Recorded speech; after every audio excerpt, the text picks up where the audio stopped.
Hello everyone, welcome to the বনার্স world. ভিডিওটা অনেক দিনের, জানো তো ফারাক্কাতে না, মানে যেহেতু সচরাচর খুব একটা থাকা হয় না, তাই জন্যে খুব একটা ভালো রেস্টুরেন্টের খোঁজ ঠিকঠাক জানা ছিল না। তো এবার পুজোর সময় কোথায় খেতে যাব ভাবতে ভাবতে বন্ধুদের কাছ থেকে খোঁজ পেলাম যে এনটিপিসি মোড়ে একটা খুব সুন্দর রেস্টুরেন্ট খুলেছে যেখানে ফ্রেশ খাবার পাওয়া যায়।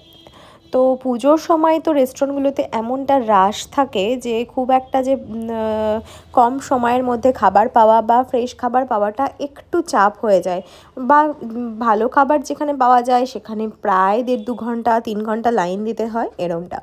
তো যেহেতু ছোট বাচ্চা সবারই আছে, তাই জন্য এখন গিয়ে না ওই 1-2 ঘন্টা লাইন দিয়ে দাঁড়িয়ে থেকে খাবার খাওয়াটা খুব চাপের বিষয় হয়ে যায়। তো এই রেস্টুরেন্টটার খোঁজ পেয়েছিলাম, নাম ছিল বৈকুণ্ঠের আড্ডা।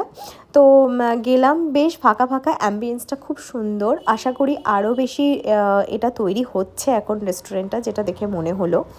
তো আমরা গেছিলাম প্রায় রাত 11টা বেজে গেছিলো, তখনও পর্যন্ত বেশ ভালোই ভিড় ছিল। তবে আমরা কিছুক্ষণ ওয়েট করার পরই জায়গাও পেয়ে গেছিলাম, খাবারও পেয়েছিলাম। আমরা অর্ডার যা করেছিলাম খাবারগুলো খুব তাড়াতাড়ি এবং গরম গরম এবং সবথেকে ইম্পর্টেন্ট টাটকা সার্ভ করা হচ্ছিল। ভালো লেগেছে, রেস্টুরেন্টের অ্যাম্বিয়েন্সটাও ভালো লেগেছে। তো আশা করি পরে আবার যাব।